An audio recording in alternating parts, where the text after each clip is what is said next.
Do you think there's a double standard between the way you have been treated and the way other athletes have been treated and accepted back into their sport and society? I'm thinking of A-Rod, for example. I know who you're thinking about. I think about it all the time. I do think there's a double standard, but I'm okay with it. A-Rod didn't raise $500 million and try to save a bunch of people's lives. I mean, that's kind of the irony in this, but A-Rod was a baseball player.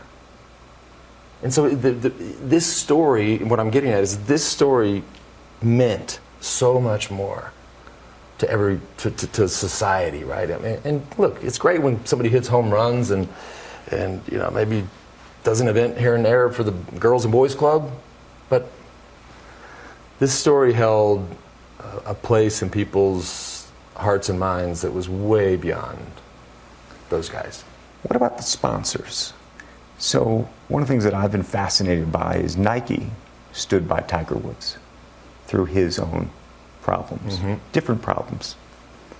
Nike did not stand by you. Right, because I had a lifetime ban. If what happened to Tiger, the next day they said, hey buddy, I'm sorry, but we're taking all the golf clubs. You can never hit a ball ever again on TV, in a term, ever. They would not have stood by him, I promise you. Philip Knight, founder of Nike, was a great defender of Lance Armstrong. Did you ever have a conversation with him after all this happened about this? So Phil's been interesting. He's been a great friend. And I have no association with Nike. I don't wear the product ever. I mean, but Phil has maintained, he's continued to be a great friend. I see him every year. We have lunch when I see him. We don't necessarily talk about this. I mean, I think he has his views on it. And at that point, it didn't really matter what.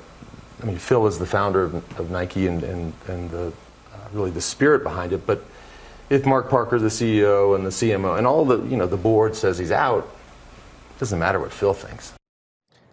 The conversation, however, took a decidedly different turn when I mentioned one of his other backers, the famed Silicon Valley banker Thomas Weisel. Listen to this. Tom's an interesting guy, and I'm not here to tell on people or throw him under the bus, but Tom hasn't been honest. Was he complicit? Of course. In this? But I'm gonna leave it at that. He hasn't been honest with the press. He wasn't honest in his deposition in the postal case. He's just not honest. But how many other people do you put in that category? Very few. Very few. He's kind of the yellow jersey when it comes to this. Bold words from Lance Armstrong, given his own history. I reached out to Thomas Weisel last night. He said, I have no comment. The courts have looked at this every way to Sunday, and they have spoken. But that was sort of a bizarre moment in all this. Tom Weisel was one of his original financial backers, backed the team, perhaps probably more than any single individual.